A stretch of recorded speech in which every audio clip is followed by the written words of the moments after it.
कपड़े किसको चाहिए हर महीने, डिपेंड करता है, ठीक है ना। लड़कों की तो मैं बात ही छोड़ दो, वो तो एक जीन्स भी 3 साल तक पहनते हैं, वो तो बात ही अलग है। हेलो दोस्तों, my name is Manohar Batra and I am having more than 7+ years of experience in IT and today's topic is what I learn about women after marriage.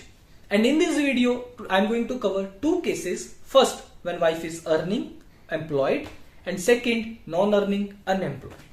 Let's talk about it in detail. First is, suppose your wife is earning, okay, and working. Don't expect her to do all household chores. Okay, admit this fact that she can't do all. I said all. Some can be done, but all possible नहीं है। अगर आपको लगता है कि ये possible है तो एक दिन आप करके देखो, एक दिन करो, 2 दिन करो, देन रियलाइज कि आपके वो सारा काम कर सकते हो। आप बोलोगे मैं नहीं कर सकता, तो फिर भाई इसका सोल्यूशन क्या है? तो इसका सोल्यूशन ये है, या तो आप अपनी वाइफ के साथ हाथ मिला के काम करो 50-50, ठीक है, या फिर आप मेड रखो या कुक रखो। तो मैं इन शॉर्ट यही बोलना चाहता हूं कि आप एक बार सोचो इसके ऊपर और बैठ के देखो कि क्या आपको सच में कुक की या मेड की जरूरत है, ठीक है। अगर घर पे मम्मी पापा के बार बुढ़े होते हैं ना कुछ लोगों के, या फिर घर पे कुछ लोगों के छोटा सा बच्चा भी होता है, तो बहुत डिफिकल्ट होता है मैनेज करना, ठीक है। क्योंकि आप एक तो बोलते हो कि भाई यस वाइफ अर्निंग होनी चाहिए ना, थोड़ा सा घर को फाइनेंशियली भी सपोर्ट होता है, फिर उसके बाद सारा काम भी वो करे। तो मैं बोल रहा हूं हेल्थ इश्यूज पक्का होंगे, शॉर्ट टर्म में नहीं, लॉन्ग टर्म में पक्का होंगे। तो इसका कंक्लूजन क्या है? मैं इसका अपने एक्सपीरियंस के बेसिस पे बोलूं तो भाई यही है, या तो मिलके काम करो, थोड़ा सा तुम थोड़ा सा हम 50-50 करो, मिलके सारे काम हो जाते हैं, ठीक है। अगर नहीं होता है तुम्हारे पास टाइम, तुम्हारा ऑफिस ही बहुत ज्यादा हेक्टिक है, देन भाई डिसाइड करो कि तुमको कुक चाहिए या मेड चाहिए और कौन से चाहिए, चाहे एक सफाई वाली हो या बर्तन वाली हो, वो तुम म्यूचुअली डिसाइड करो to live a happily married life. I am telling you. मैं आपको अपनी स्टोरी बताऊं, प्रोबेबली आप थोड़ा सा फिर कनेक्ट कर पाओ। जब हम मुंबई में थे, ओके, 2018 में मेरी मैरिज हुई थी, तो जब मेरी वाइफ मुंबई आई थी तो वो प्राइवेट बैंक में जॉब करती थी। उसका जो ऑफिस का टाइमिंग था वो था सुबह 9 बजे बैंक पहुंचना था, 9 या 9:15 तक तो पहुंचना ही होता था, ओके। और फिर शाम को वो फ्री होती थी 8 बजे के बाद, 8 साढ़े 8। अभी आप बोलोगे 8 साढ़े 8 बजे तक बैंक?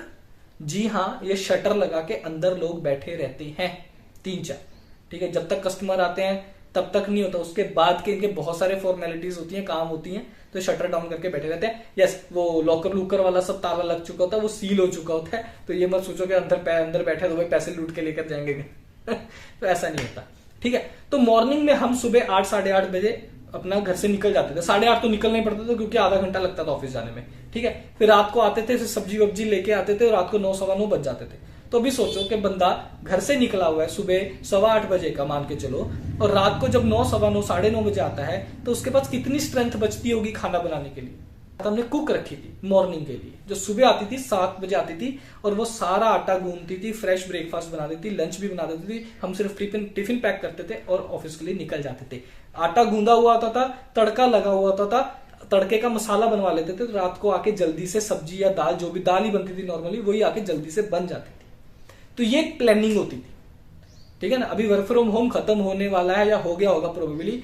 जैसे जैसे लोग बाहर जाएंगे, या तो आप खुद खाना बनाओगे या तो आप बाहर का खाना लोगे, या तो अगर आपकी शादी हो चुकी है तो फिर आपको ये सारी चीजें जो मैंने फेस करी है वो 99% आप भी फेस करोगे। तो बेस्ड ऑन माई एक्सपीरियंस तो मैं ये बोलूंगा, हमने कुक रखी थी, इसी वजह से रखी थी कि भाई हम झगड़ा ना करें एक दूसरे के साथ, है ना, कि भाई तू खाना क्यों नहीं बना रही, इतना टाइम क्यों लग गया।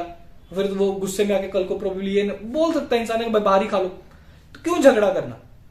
तो काम ही ऐसा करो, जब दोनों कमा रहे हो तो काम ही ऐसा करो कि भाई तुमको झगड़ा करने की जरूरत ही ना पड़े। Find your solution. और आपकी प्रॉब्लम थोड़ी सी डिफरेंट हो सकती है, तो आप अपना खुद सोल्यूशन ढूंढो। सेकंड केस आता है when wife is non earning और हाउस वाइफ, जो मेरी वाइफ इस समय है, because she left banking job. Before we continue further, if you're looking for a job or want to change your technology or looking for free projects to add it in your resume, then Cryo.do is the best platform for you. Cryo is a world's leading work experience based learning platform for you to learn new software development skills and land jobs in these companies like Grab, Vogo, Walmart, NoBroker and many more. Unlike usual courses, at Cryo, you will learn full stack and backend development programs by building professional work tech projects in a real developer environment. They have 4 programs in total. Out of 4, 2 programs, fellowship program and master program in QA automation, has assured scholarship and placement guarantee. And if you're looking for a placement assistance, then go for full stack as well as backend program. At the end of the program, you will walk away with multiple projects in your resume, new dev skills, and a fantastic GitHub profile that will attract recruiter for sure. You will also get personalized career assistance to land your dream job in software development. Use the link mentioned in description to get a sure 10% additional scholarship on their courses and unlock free resources on this website. चलो फिर अपना भी video start कर। Second case आता है when wife is non earning और housewife, जो मेरी वाइफ इस समय है because she left banking job. Hectic थी, बच्चा हो गया, इम्पॉसिबल है। ठीक है, यस मैटरनिटी लीव पे थी बट देखा कि पॉसिबल नहीं है क्योंकि मेरी मम्मा को SL है और AIH है। ठीक है, तो फिर घर के और भी बहुत काम होते थे तो उसने जॉब छोड़ना ही डिसाइड किया। तो मैं उसका भी एक्सपीरियंस बता देता हूं। When your wife is non earning, admit this fact, she is not earning, she is totally dependent on you.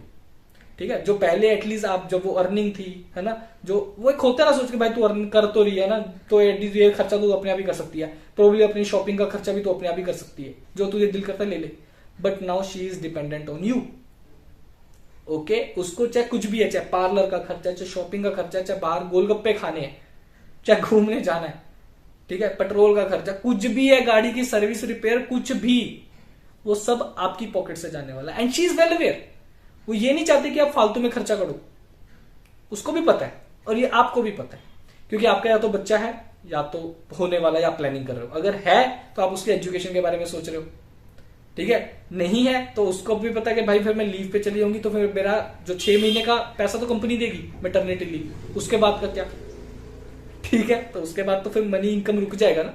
She is well aware कि भाई आपका होम लोन है या फिर आप रेंट पे हो, तो उसको पता है। तो मैं यही सजेशन देना चाहूंगा, आप बैठो, आप देखो कि आपकी मंथली इनकम कितनी है, आपका मंथली एक्सपेंडिचर कितना है और आपकी मंथली सेविंग कितनी हो रही है। ठीक है, आप अपने स्टॉक्स में डाल रहे हो या PPF में डाल रहे हो, कहीं पे भी डाल रहे हो, तो ये पहले ना एक्सेल शीट बनाओ, आई वुड से, एक इनकम का, एक एक्सपेंडिचर का और एक सेविंग का, सो दैट तुम अपने फालतू के खर्चे थोड़े से कम कर सको, अवॉइड कर सको। एक फालतू में खर्चों में क्या आता है, प्रोबेबली या तो शॉपिंग आती है, भाई कपड़े किसको चाहिए हर महीने, डिपेंड करता है। ठीक है ना, लड़कों की तो मैं बात ही छोड़ दो, वो तो एक जीन्स भी 3 साल तक पहनते हैं, वो तो बात ही अलग है। ठीक है, लड़कियों की बात थोड़ी सी अलग है। बट आप उस चीज को जिसके ऊपर आप कंट्रोल कर सकते हो, प्रोबेबली दारू, जिसके ऊपर आप कर सकते हो करो, सेविंग करो, अपने पार्टनर के साथ, आपके लाइफ पार्टनर के साथ बैठ के देखो कि आपको क्या फ्यूचर प्लान्स आप। इस वीडियो में सिर्फ इतना ही। Thank you for watching this video और प्यार देने के लिए, और प्लीज चैनल सब्सक्राइब कर देना। Thank you so much, bye bye.